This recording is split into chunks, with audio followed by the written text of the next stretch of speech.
Know it's necessary to cover up slather on the sunscreen and try to seek shade when we're outdoors as much as possible in an effort to avoid getting skin cancer. And we check for cancerous moles on our bodies. But when is the last time you found one hiding under your hair? Yeah, you probably don't even look there. Sounds rare, but skin cancer on the scalp actually kills tens of thousands of people every year. As Fox 10's Anita Roman reports, it can hit almost anybody. She was finally at a place in her life where she was happy. She was with the love of her life. You know, she was gardening and, just living her dream. Chloe Conzett was a healthy, beautiful woman who, according to her daughter Monica Sanders, loved spoiling her grandchildren. That's Grandma. On December 3rd of 1999, less than a week from her 52nd birthday, Conzett passed away. She had stage 4 melanoma. A cancerous mole on her scalp had spread through her brain, her palate, and into her lymph nodes. The disease, says Sanders, ate through her mother's flesh, forcing her to wear a bandage in public. She never complained about the pain, about losing her hair. I think when you're faced with something like that, you don't care. You just want to get through it. You want to live. A hairdresser by trade, Swing around here. Sanders noticed the mole years prior to the diagnosis.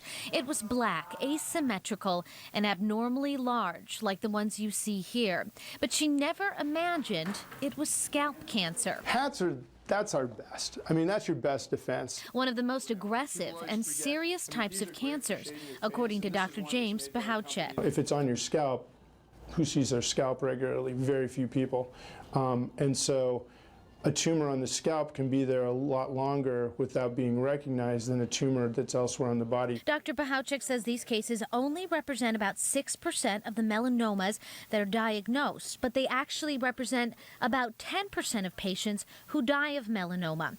The 5-year survival rate for patients with scalp or neck cancer is 83%, compared to 92% for those with melanomas on the face, ears, and extremities. Honestly, I think it's probably almost equal numbers in men and women, because there are so many women who have very thin hair that we see a lot of women who have spent a lot of time out in the sun. As Valley residents, we're all very aware of the dangers the sun poses. Dermatologists are constantly telling us to check our arms and our legs, our entire body for suspicious moles, but they know that checking your scalp can be incredibly difficult. That's when they say you can turn to your hairdresser. They're in a better position to spot trouble. If I see something that I think is kind of concerning, I will refer you out to your dermatologist. Sanders makes it a habit to check for irregularities in clients and even applies an SPF to their scalps, a product she invented in her mother's memory. Not only is it shades of color,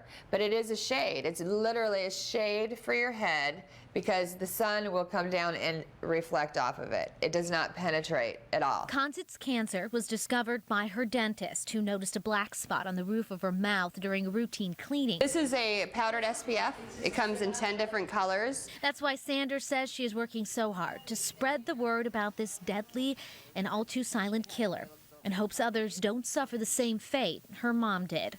Anita Roman, Fox 10 News. Sanders says her mom moved to Arizona from Michigan in her 20s and seldom used sunblock, especially on her scalp. Dermatologists suggest checking other hidden areas on your body, like the bottom of your feet, looking for moles and things like that. The sun and hair shades is made for both men and women, and we have a link on our website at myfoxphoenix.com if you're interested in getting some.